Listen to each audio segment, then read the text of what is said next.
जय हिमालय जय भारत। हिमालय लोग यूट्यूब चैनल में आपका स्वागत है और मैं हूं जर्नलिस्ट डॉक्टर हरीश चंद्र लखेड़ा। मणिपुर इन दिनों चर्चा में है और मणिपुर को लेकर जो मेरी सीरीज जारी है उसकी इस नई कड़ी में मैं मणिपुर की जो वैष्णव धारा है और वहाँ के मैतेई धर्म, प्राचीन धर्म, उसको लेकर कुछ नई बातें आपके सामने रख रहा हूँ। मणिपुर के दो अलगाववादी संगठन हैं जो कि कम्युनिस्ट विचारधारा से प्रभावित हैं और ये संगठन हिंदू धर्म का जो वैष्णव धारा है उसको नष्ट करके पुराने मैतेई धर्म की तरफ पूरे मैतेई समाज को ले जाना चाहते हैं। वे ऐसा क्यों करना चाहते हैं और उनका ये प्रयास कहाँ तक सफल हुआ है, आज इस बारे में ही आपसे बात करूँगा। लेकिन जब तक मैं इस बारे में आगे बढ़ूँ, आपसे अनुरोध है कि हिमालय सभ्यता पर केंद्रित इस चैनल को सब्सक्राइब अवश्य कर दीजिए। मैं पिछली वीडियो में बता चुका हूँ कि मणिपुर के राजा पम्हेइबा या गरीब नवाज ने अपने राज्य में हिंदू धर्म का विस्तार किया था। हालांकि मणिपुर में 7वीं शताब्दी से पहले से ही हिंदू धर्म की वैष्णव धारा ने प्रवेश कर लिया था। उनका कार्यकाल 1770 से 1755 ईस्वी माना जाता है। वे ऐसे प्रसिद्ध राजा थे जिन्होंने मणिपुर की सीमाओं का विस्तार बर्मा से इरावती नदी के तटों तक कर दिया था। वे इतने लोकप्रिय थे कि लोग उनको गरीब नवाज भी कहते थे। उनके ही कार्यकाल में इस राज्य के लोगों ने हिंदू धर्म की वैष्णव धारा को अपना लिया था। वैसे इस बारे में मेरी एक अलग सी वीडियो है।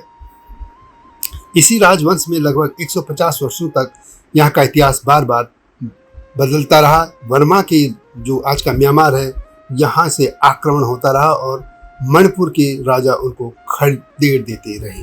बर्मा के राजा अलुंग्यप्पा ने 1752 में मणिपुर पर आक्रमण कर अपना आधिपत्य स्थापित कर लिया था।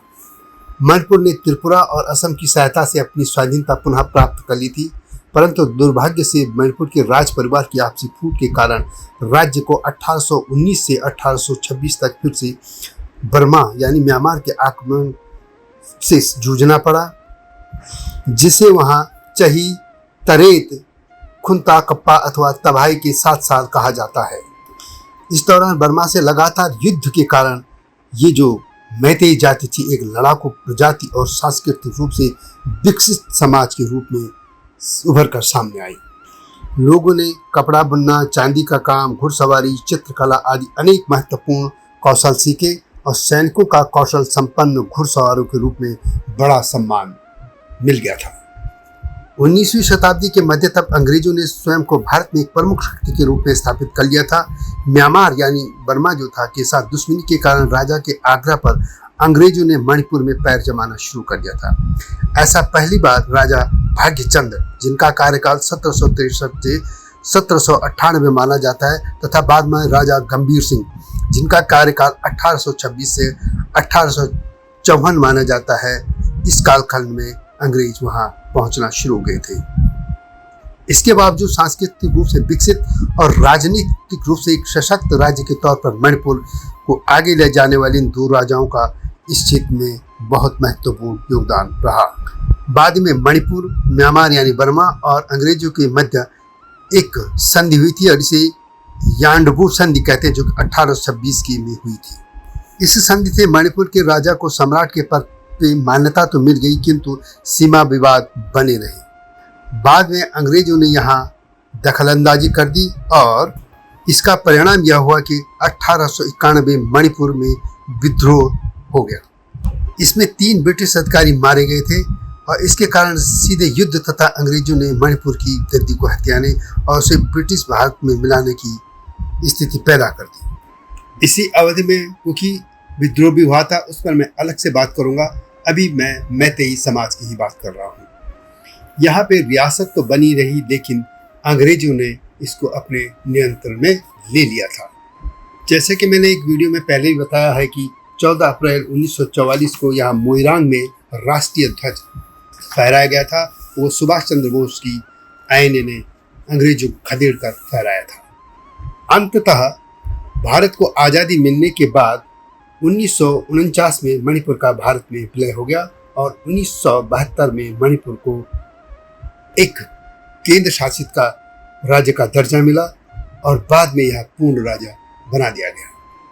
लेकिन अब पीछे की तरफ लौटते हैं, इतिहास के उस कालखंड में जब कुकी विद्रोह हुआ था। यह बात है 1917 से 1919 में। इस दौरान जो वहाँ आंदोलन हुआ था, कुकी विद्रोह हुआ था, उससे अंग्रेजों ने दबा तो दिया था, लेकिन मैतेई लोगों के साथ सरकार का जो बर्ताव था उससे एक प्रतिक्रिया हुई थी। इस दौरान मैतेई समाज में अपने पुराने सनमाई पंथ की ओर बढ़ने की एक ललक दिखाई दी और इससे यह मिथक भी धाराशायी हो गया कि मैतेई लोग मूलतः आर्य लोग हैं जिन्होंने 18वीं सदी में हिंदू धर्म अपना लिया था।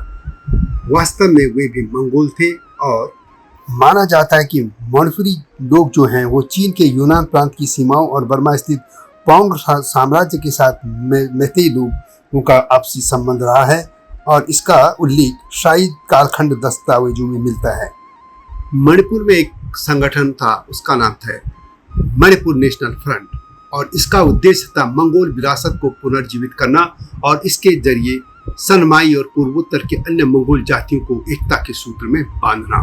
मणिपुर नेशनल फ्रंट समाज को अपने आदिवासी धर्म की ओर ले जाने का प्रयास कर रहा है और ब्राह्मणवादी और वैष्णव प्रथाओं के वर्चस्व और कथित शोषण से उनकी मुक्ति चाहता है। सनमाई पंथ के पुनरुदय के फलस्वरूप मैतेई लिपि, भाषा और साहित्य को पुनर्जीवित करने का उन्हें अवसर मिला और इसमें मैतेई समाज की एक विशिष्ट पहचान भी बनी और इससे जो दूसरे क्षेत्र के हिंदू थे उनके खिलाफ मैतेई समाज में एक विद्रोह की भावना भी उभरी। यह एक मैतेई राष्ट्रवाद की एक नई परंपरा शुरू हो गई थी और इसका निष्कर्ष यह निकला कि मणिपुर और मणिपुरी शब्दों की जगह क्रमशः कांगलेइपक और मैतेई ने ले ली, जिन्हें एक स्वतंत्र मैतेई राष्ट्र के निर्माण से प्राप्त करने के लिए ये अलगावी संगठन काम करने लगे। इन कारणों से मणिपुर में विद्रोह को भड़काया जाता रहा और इनके कई अलगाववादी संगठन भी उभरे जिन पे भारत सरकार ने कर रखा है, यानी उनको प्रतिबंधित सूची में डाल रखा है। अलगाववादी जो मणिपुर या मैतेई समाज को अलगावी तरफ ले जाने के लिए मुख्यतः दो संगठन हैं। इनमें एक का नाम है पीपुल्स रिवोल्यूशनरी पार्टी ऑफ कांगलेइपक प्रीपाक, यानी ये मार्क्सवादी लेनिनवादी दल है, यानी वामपंथी विचारधारा से प्रेरित है और जो कि मैतेई पुनरुत्थान के लिए काम कर रहा है। और दूसरा संगठन है पीपुल्स लिबरेशन आर्मी यानी PLA, जिसका इसी तरह नाम जो चीन की सेना का भी इसी तरह नाम पड़ता है। यह भी एक परिवर्तनकारी विचारधारा है और ये इसका गांव में जनाधार है। यह भी साम्यवादी विचारधारा है, लेफ्टिस्ट और वामपंथी विचारधारा है। यह पूर्वोत्तर के विभिन्न जो विद्रोही संगठन है उनको एकता के सूत्र में बांधने के लिए भी काम करता है और इनका ये मानना है कि अपने पुराने धर्म, अपने पूरी रीति रिवाज या सब अपना लेने से पर ही उन्हें आदिवासी का दर्जा यानी ST सूची में शामिल किया जा सकेगा। तो इस तरह वहाँ पर ये जो भी विचारधारा है, लेफ्टिस्ट या वामपंथी विचारधारा के लोग मैतेई समाज को हिंदू समाज से काटने की कोशिश में लगे हैं और एक मंगोल संगठन जो कि चीन की तरफ से प्रेरित माना जा सकता है उसके लिए भी काम कर रहे हैं।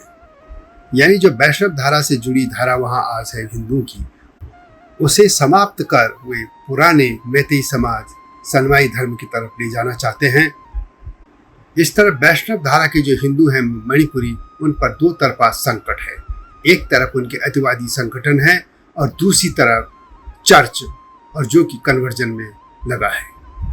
लगभग 8% लोग पुराने सनमाई धर्म का आज भी पालन करने लगे हैं और लगभग 1% लोग ईसाई भी हो चुके हैं इसी वैष्णव धारा से कटकर, और यह मैतेई समाज का संकट है। तो यह वीडियो कैसी लगी कमेंट में अवश्य लिखें और हिमालय सभ्यता पर केंद्रित इस चैनल को सब्सक्राइब करना न भूलना। नए मुद्दे के साथ आपके सामने आऊंगा। अगली वीडियो की प्रतीक्षा कीजिए। तब तक जय हिमालय, जय भारत। हिमालय पे पेड़ हो तो गीत गाएंगी नदियाँ, गीत गाएंगी नदियाँ।